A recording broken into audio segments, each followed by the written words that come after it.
From the Center for Agricultural Profitability at the University of Nebraska-Lincoln, this is Nebraska Farmcast. I'm Ryan Evans. Data from USDA's National Agricultural Statistics Service shows that Nebraska farm real estate values increased by 6.8% in 2024, with cropland and pasture values seeing notable gains. County-level cash rent estimates also reveal trends in rental rates across the state.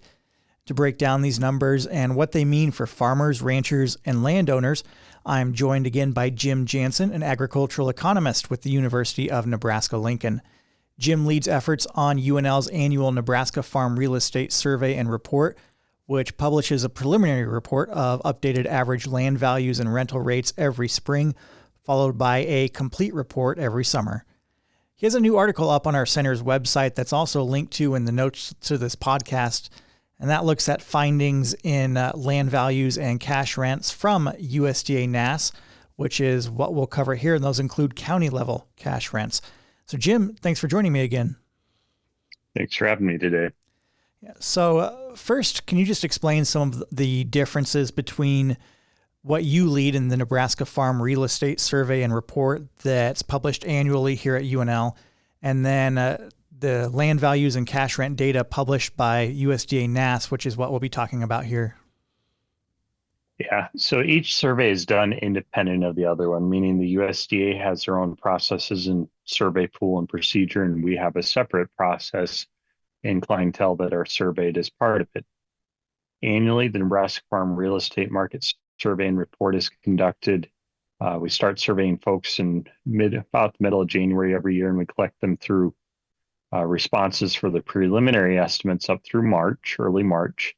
And then in roughly the middle of March, we publish what is called the preliminary estimates, which provides a regional summary on land values and maybe of more interest to many folks, regional cash rental rate estimates by region of the state. The regions of the state that we have reported are what we call crop reporting districts, or more commonly the agricultural statistic districts. In the past, I think there might have been things in popular media when they referred to crop reporting districts. But nonetheless, we typically provide an average by region by type of land. And we also provide a breakdown for center pivot, gravity irrigated, dryland cropland, and grazing land on a per acre basis, in addition to the cow-calf pair rental rates on a monthly basis. In our survey pool, we tend to survey folks that work in the land industry. So this might include agricultural bankers, agricultural appraisers, farm managers, real estate brokers, maybe some folks that work in the insurance industry as well. But people that would have firsthand knowledge on transactions transpiring relating to the financing or towards the transactional value associated with the different things surrounding farm real estate exclusively in the state of Nebraska. Now, the USDA, with their survey, they do different surveys as well. On their survey, if I'm not mistaken, I believe in early August of each year, they provide a statewide estimate on farmland, which is an average between cropland and grazing land. They also provide a cropland value and a grazing land value. And I'm not sure off the top of my head, but I don't know if they provide an estimate for irrigated land values. I do know by county, they do provide an estimate for irrigated and non-irrigated cropland or dryland cropland, as well as grazing land on a per acre basis. As part of their survey, they're surveying actual farmers. They do not necessarily survey the people that work on the transactional side, similar to what the University of Nebraska does. I believe their survey might be conducted a little bit later in the spring and maybe goes into a little bit further into the summer than what we do with our survey. And the information we've seen published by them, typically we see the land values information get published in early August. The cash rental rate estimates come out usually around the 20th to the 25th of August. And then the maps that we have featured in our article, those usually come out sometime in September. I think this past year here for 2024, they were actually published, if I'm not mistaken, in early October for the Nebraska county level cash rent estimates. So we have slightly different survey processes. We survey different folks. And with the University of Nebraska, we publish the preliminary estimates in the middle of March each year. So those will be coming up here in roughly about 2 months. And then we also survey, I guess it would be down to about a month and a half now or so. But we also publish the final report, which in addition to the preliminary estimates gives a much greater snapshot on different transactional features related to real estate. It also has a lot of historic information. So each survey is an estimate, and we tell folks that they're a good place that you can provide insight on trying to see where some of the different trends are headed and give you some different ideas on how to think through some of these things.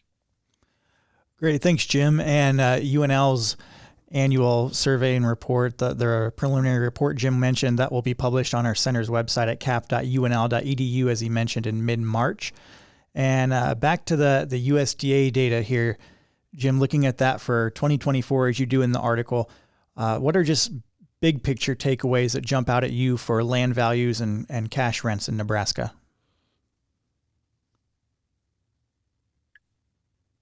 Yeah, so let's back up for a minute. If you remember, as I stated before, with the cash rental rates, the information provided in our short write-up, as well as the maps that the United States Department of Agriculture published, those were for the 2024 growing season. So obviously, we're going to be looking forward to 2025. A few things I've noticed is, depending upon where you're at in the state, depending on the type of land, there are some counties that are in white this year. If your county's in white, that's an indication either, for example, we don't have a lot of irrigated cropland necessarily out in the sandhills, for example, or we didn't see enough survey respond. And when I say we, I mean the folks conducting the survey, that tell you if you don't have enough survey responses sent in, that we tend to see some of these counties in white then. But overall, I would say that there was maybe somewhat of a mixed response, similar to what the university reported. There were some counties that were a little bit higher, some counties were a little bit lower. But nonetheless, I think that the profitability of farming on the cropland side is starting to be reflected in the cash rents. And maybe some of the grazing land cash rents were up just a little bit as well. And when I say they were up as well, while cropland might have had more of a mixed response, grazing land here in 2024, we started to see a little bit better profitability outlook or expectations for cow-calf and maybe feedlots as well. And some of those cash rents get fitted into some of the features that we see identified as part of their survey estimates and work. And we mentioned that farm real estate values in 2024 were found by USDA to have increased by 6.8% in Nebraska. So what were some key factors driving that growth, and how does Nebraska compare nationally? Yeah, so when we talk about the different types of land, remember with USDA survey work, we have farmland, which I think is a combination or a weighted out value between just not the cropland, but the grazing land as well. And Nebraska, I think we ranked, I got to recall this off the top of my head. I think we were estimated our annual percent change year over year, a little bit less than it was last year. But I think if I recall correctly, we're ranking somewhere around 12th in the nation, somewhere between 10th to 15th in the nation in terms of percent changes. Places like Florida and Tennessee actually led the nation. They reported double-digit increases. Florida was up about 13.4%, and Tennessee was up about 10.7%. So it's not surprising to see some of the changes. We had coming off a period in time where things were quite high. And with things being so high, we're starting to see a little bit of things slowing down. It's starting to be a reflection of the general ag economy.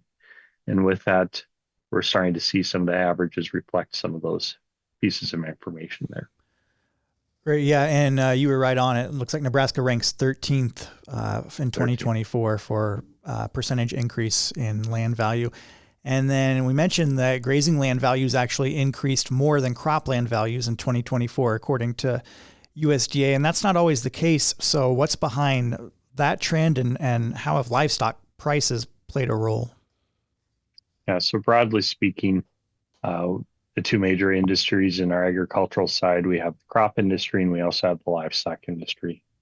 In the state of Nebraska, related to grazing land, the cattle industry, primarily the cow-calf pairs and maybe the stockers, feedlots as well, with improved profitability or the improved profitability outlook surrounding the cattle industry relative to the cropping industry, where expectations for farm profitability seem to moderate to an extent. we're starting to see some of those cash rents be reflected in the averages that we have reported. And what I mean by that is we're starting to see those things get capitalized into the value of land, value of grazing land or ranching land or range land. And with that being said, that is probably one of the big differences between the averages that were reported for cropland versus grazing land. So I would say one of the major things that maybe you might be thinking about is higher livestock prices getting translated or capitalized into the higher land values themselves. And the county level cash rent estimates from USDA show quite a bit of variation across Nebraska. Can you just go over what some of the biggest factors are that influence those differences? Yeah, so when we talk about what someone is willing to pay when it comes to setting cash rental rates on cropland, well, for example, the first thing you might be looking at is the configuration of the property. Do you have a nice square quarter? Do you have a property that has high degrees of slope or a sandy base? Also, do you have any features to the ground that might hinder the property with respect to the ability to farm it? Do you have to have it terraced? Do you have to have different buffer strips or different things in around it that might make farming it with larger equipment a little bit more challenging? Also, when it comes to dryland cropland, depending on where you're at in the state, rainfall tends to be a very big driving force that seems to impact cash rents. Maybe how consistent rainfall is in a particular county in the eastern part compared to, let's say, the western part. So that's another major concern. And also on irrigated cropland, we look at the reliability or the policies surrounding the use of water for irrigation purposes. That might be another feature that influences irrigated cash rental rates as well. On grazing land, when we talk about grazing land, the cash rental rates that are reported for grazing land, those are for the traditional 5-month grazing season. So if you'd have a period of time where you're grazing in an off season or a non-growing season, maybe in the fall, winter, something to that effect, those cash rents might be adjusted to reflect the palatability or the nutritional value of whatever time of the year you're grazing. So it comes down to that location. And when I say location on rental rates related to ag land, we're really looking at the overall quality, rainfall, and market competitiveness of the features surrounding the rental market for that area of the state. Right, and interest rates are remaining kind of where they've been, higher than they were for a couple of years there. Maybe we would say they've normalized a bit. But with the higher interest rates, at least compared to a few years ago, and commodity prices moderating, what could those factors mean for land values and rental rates moving forward in your estimation? Yeah, all else equal, unless we have interest rates and improved farm profitability to offset higher interest rates, whether for home values, vehicle values, farmland values, they tend to be a feature that weighs down on the real estate market. So if we have higher interest rates and moderating farm income, these might be things that might pose a challenge to growth in the value of farmland into the future, unless something else might change. So we'll be keeping an active eye here for 2025 on what does profitability for farming for the cropland and maybe ranching or for livestock producers on the grazing land side. So that's one thing. And also interest rates, with interest rates tending to revert back to where we were before COVID or even a little bit higher than that. Higher interest rates, we're using that as a tool in the Federal Reserve portfolio to hopefully slow the growth of inflation. And with that, some of the things that we have to think about surrounding that, we might think about how might those things impact the steadiness and the growth of farmland values. Maybe we're going to see a little bit of a mixed deal on cropland relative to grazing land, but also is that going to weigh down on farm profitability and what people might be willing to bid when it comes to cash rental rates as well? Great. And with all that in mind, do you have other advice for producers and landowners as they consider this data about average land values and average cash rents that both the University of Nebraska and USDA put out? as they consider all of that data amid the evolving land and rental markets? Yeah, so I suggest to people, do not directly set your land values or use the specific farmland values published by the University of Nebraska or the USDA for estate planning purposes or like that, things of that nature. What I suggest to people is just use these as a general thing, that it's a tools, it's a place to maybe start with or gain some insight on the general trends in the market, the actual market in your area, whether it's for land values, cash rents, or anything in between that, are going to be a reflection on the attributes we discussed in this podcast today. So keep those things in mind and also have a realistic outlook on farm profitability, corn, soybeans, wheat, whatever type of crop you raise. And also we'll be looking forward to livestock and hopefully seeing where those things go in the future. Great. That is Jim Jansen, an agricultural economist with the University of Nebraska-Lincoln.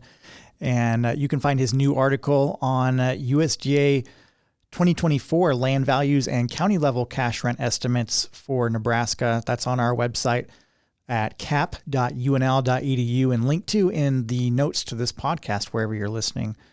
Jim, thanks for joining me again. Thanks for having me today. Nebraska Farmcast is a production of the Center for Agricultural Profitability at the University of Nebraska-Lincoln. For the latest research-based information and education resources to manage your farm or ranch operation, visit our website at cap.unl.edu. That's cap.unl.edu.